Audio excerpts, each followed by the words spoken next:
Hey, what's up? We are back again. So the purpose is pretty simple. I think I should restate it. It's to just get people to read books that matter. I mean, the time that you devote in reading a book is a lot. So if you're going to read a book, you have to ensure that it's good. We're shooting in the streets again. I feel the streets have more life and they kind of have this aesthetic touch to them. But the purpose is just to merely raise interest in people to read the books that actually matter. Because I mean, the time that you devote in reading a book is a lot. So if you're going to read a book, at least try to pick books that are tackling some of the most biggest questions in life.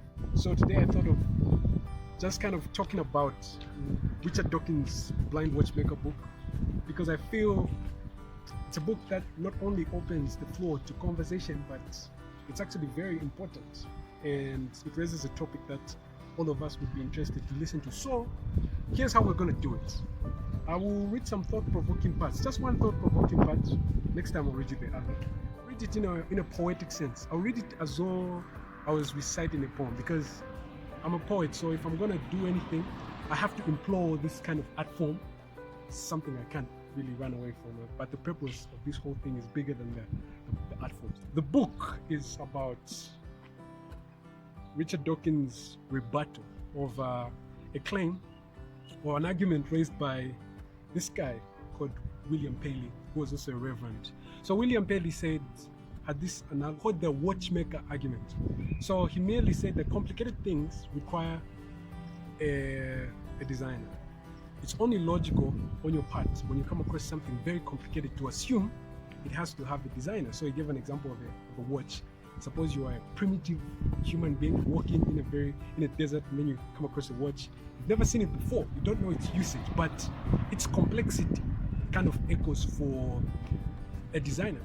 You're a primitive guy walking in a desert, then you come across a watch. What's it for? It's complicated for you to start assuming the sand particles kind of came together and formulated this watch. It wouldn't be surprising that that's very logical on your part to assume it came about by a designer. So what Richard Dawkins here is saying is, no, wait a minute, there is no designer. There's actually a natural explanation to what happened.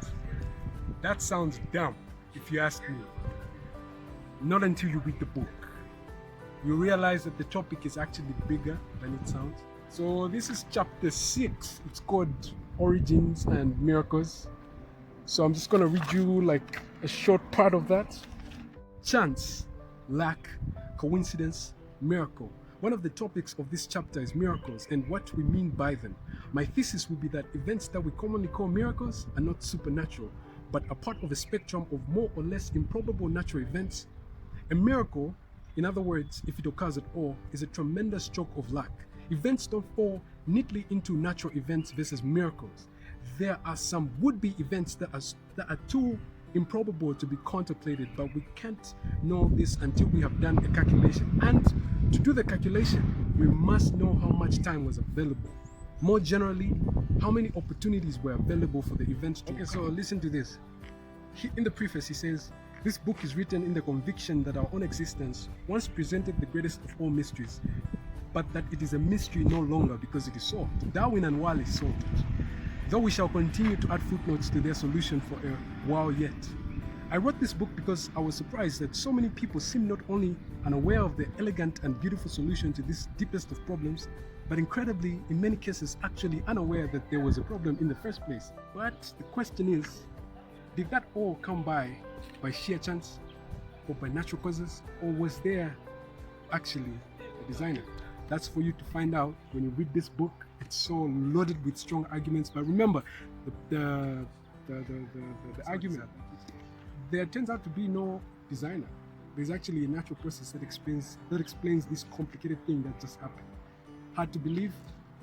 Read the book on your own and evaluate. Yeah. Can I paint you a picture in satisfactory gain?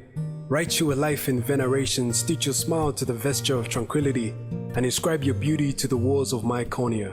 Can I touch your skin into music like Frank Sinatra's voice was cascading out my finger?